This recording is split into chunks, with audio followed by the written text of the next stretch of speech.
Hello, hello. It is Sara Waggle, astrologer and leadership coach here for Moon Astrology Tarot. This time for the moon in Scorpio, just in time for the weekend, because why not, right? Um, okay, so housekeeping things. The Aquarius self-experiment is in the community section on my YouTube channel, or you can follow me on Instagram at Sara Waggle to get the updates on the Aquarius self-experiment. So basically, I took what I did in the Aquarius experiment videos and made them into practical steps for like daily practice, daily routines to follow. How very Virgo season of me. Um, and of course, all of the usual links are below if you want to book a reading, if you want to join the Awakening Spirit Collective, if you'd like to buy me a coffee to support my channel. And you can listen to my guest appearance on the Hearts Unleashed podcast, also in the community section. I didn't mention this in a video yet, but I did post a link to another podcast I was on called Stories of Vision Loss, where I talked about my nomad journey. I talked about astrology. I talked about all kinds of different things in that podcast and how having a visual impairment has been a factor or has affected or not affected my situation or situations, as it were. So you can listen to that episode as well. I would really appreciate that. She's a younger podcast.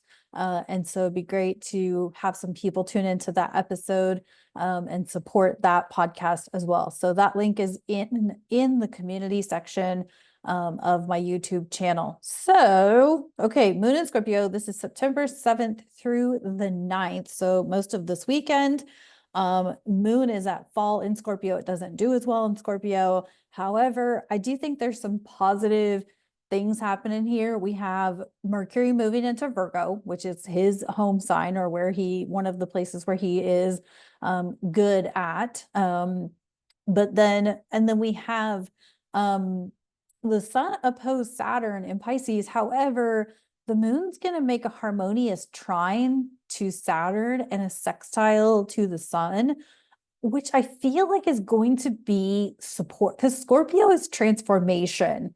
So while the sun is like opposing Saturn, there's going to be this harmonious transit, albeit from a moon in its fall position. But I feel like it's an opportunity to dig in with your emotions. We now have Mars in Cancer. It's going to be there for a very hot minute.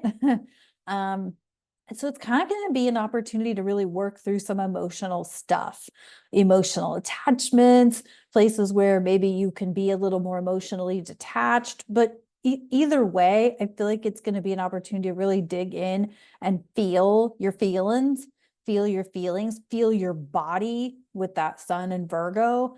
Feel your body, feel your connection to God, source, universe, what you're doing to support both your relationship with yourself, your physical body, and your connection to God, source, universe, and your mental, emotional body with that Saturn and Pisces.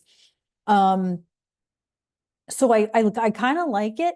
And then, of course, the moon will trine Neptune, which could be towards the end. So it'll be probably early in the morning on September 9th that it'll trine Neptune in Pisces. That one might be a bit foggier. Like you've kind of processed the emotions and it's sort of a now what?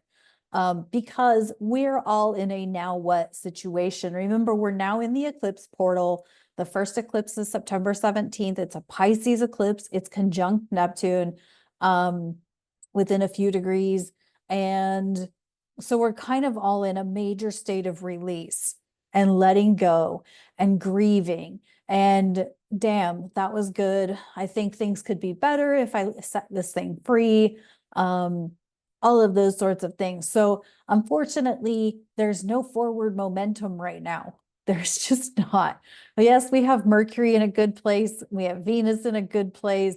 We have Jupiter still direct, but everything else is retrograde, and Mars is well direct. He's in his fall position. So we don't have a lot of forward momentum, even if information is flying at us like crazy. That's Jupiter and Gemini is information, right? Mercury in Virgo is probably not going to help that situation. But so it's really a moment, it's really kind of a time to really sort things out, sift things through, really make some good discerning critical thinking decisions about where to go next, what to do next. Um, and certainly as we get closer and closer to that lunar eclipse on the 17th, you're going to be thinking about things you want to release from maybe your physical environment, your daily habits, your practices, hence the Aquarius self-experiment. Like, it's really an experiment in what habits serve you, what practices serve you to develop a relationship with yourself and your spirituality. That's really what it is. So, but I feel like with the trines, particularly the trine to Saturn, sextile the sun, and the sun opposed Saturn, I feel like that could really be maybe seeing something shadowy that you've been avoiding, um, that you don't want to see or believe. Again, the cognitive dissonance is off the charts right now. So we all are finding out things maybe we didn't want to believe about situations, whether it's something in our personal lives or, with authority figures or whatever. But, we're all kind of being confronted by shit right now. And Scorpio moons, while they are difficult sometimes to get through, Scorpio is about transformation. So Scorpio really wants you to dig into the nitty gritty and really feel the stuff you're trying to avoid feeling. So let's see what's up with the tarot. You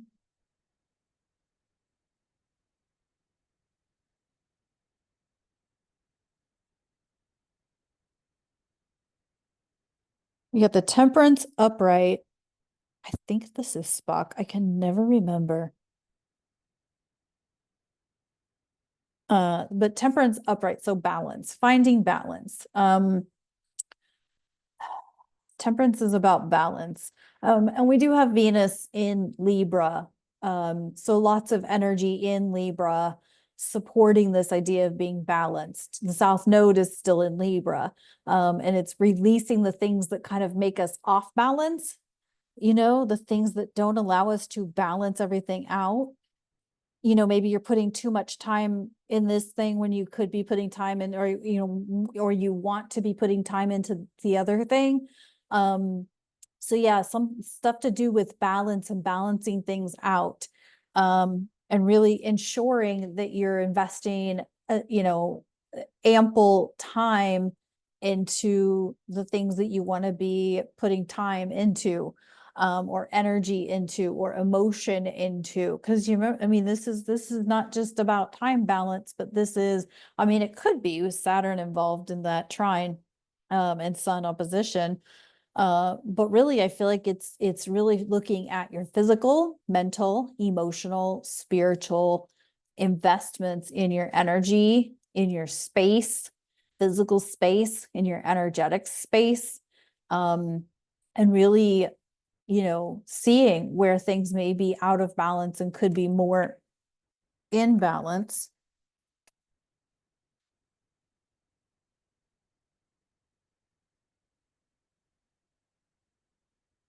See what's up with the Angel Tarot.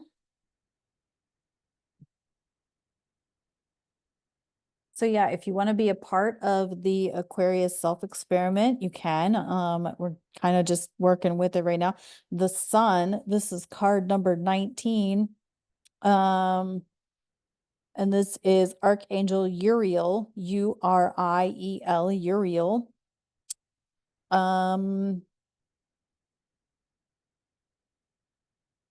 It says happy outcome, brilliant new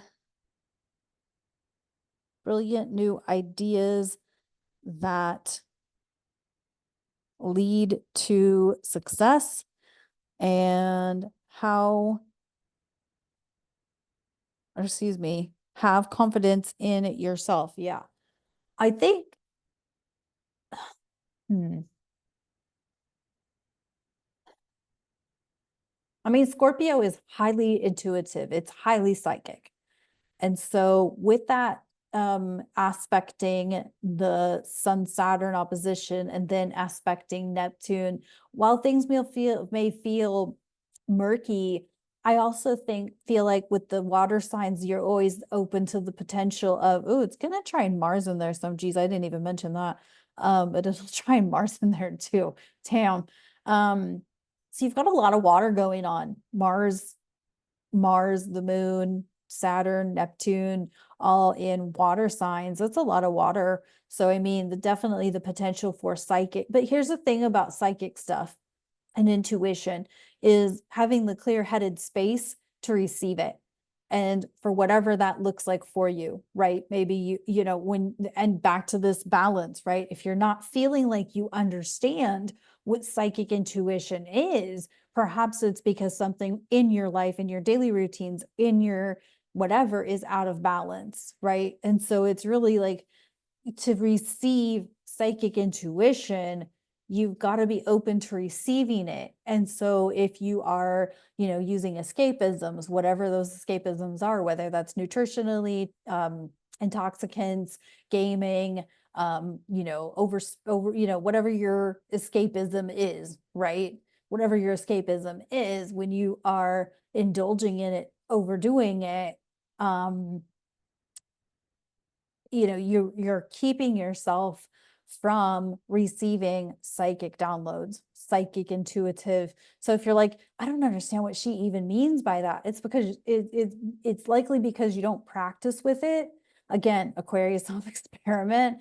But it's because receiving psychic intuitive downloads or listening to your intuition does require practice, right? Because I don't know anybody who doesn't use intuition who's messed it up a few times while they're in the learning process of learning how does their body respond to XYZ circumstances or XYZ situations. But developing that trust in yourself, in God, in source, in your higher self, in your angels and ancestors, does require practice, does require taking the opportunity to sit in silence and stillness, or Vipassana, silent meditation, to receive, right? And so and practice at turning your mind off. I often think of like the pensieve from Harry Potter, right? When Dumbledore would have an idea that was too much for his brain, he'd like pull the idea out and put it in the pensieve, right? So that he could clear space. Same thing with a computer. You download things from your computer drive into an external hard drive, right? It's the same kind of thing. You're clearing space for the new thing. None of us as humans, we all have a finite capacity, right? We cannot receive new things if we're unwilling to let go of old things. So if you're still stuck on, and we're all guilty of this, by the way, I'm by no means innocent here. Trust me, if y'all knew. Um, but we all hold on to something. We hold on to something, probably from our childhood. We're holding on to it for dear freaking life. But the longer we hold on to it, the less likely we are to move forward with something else, or the new thing, or the new idea that's going to lead to success, like the card side, right? So for you to allow new things to come in, which by the way, next year, like February through May of next year, is going to be a whole lot of newness. So there's opportunity here, but this might be with all these planets retrograde and Mars in his fall position. So he's not giving us much motivation right now. So this really is a time to clear the space, clear your headspace, clear the clutter, rearrange things, organize things, have things set, and put into practice ways of tuning in to your intuition, to your psychic abilities, to your clairs. You're all knowing, you're all seeing, you're all hearing, smelling, tasting, touching, sensing, right? Sensing the energy around you, sensing the people around you. Open up your spidey senses, yeah. So that's this moon in Scorpio. This could be a really potent weekend, to be honest with you. Could be a really potent moon in Scorpio. But remember that it is leading up to a very potent lunar eclipse in a couple of weeks. So, or I guess a week from now, because this is through the 9th and the eclipse is on the 17th. So lots of opportunity, but you have to be willing to let some shit go. And you cannot transform that which you are unwilling to see. And that to me is the definition of Scorpio. Scorpio wants to find the darkest, deepest shadow that you're trying to hide from, reveal it so that you can transform it. So don't be afraid of what's hidden in the shadows. I always laugh because wasn't that the name of like a vampire movie or something? Or was it a vampire movie? I can't remember, but I remember seeing, I've never even watched it. I just remember seeing the movie title, what they see, what's seen in the shadows, or what they see in the shadows, or what's hiding in the shadows, something like that. I don't know. Anyway, I'm not really into vampire things. But anyway, so this could be a really potent Scorpio moon. So bear with it, work with it, use it, stay grounded, stay cleansed, stay rested, and allow yourself to release what doesn't work so that you can welcome in what's potentially a new opportunity or a new idea. Okay? Okay, cool. That's what I got for this moon in Scorpio. Thanks for tuning in. Have a great weekend. I'll talk to you in the next video.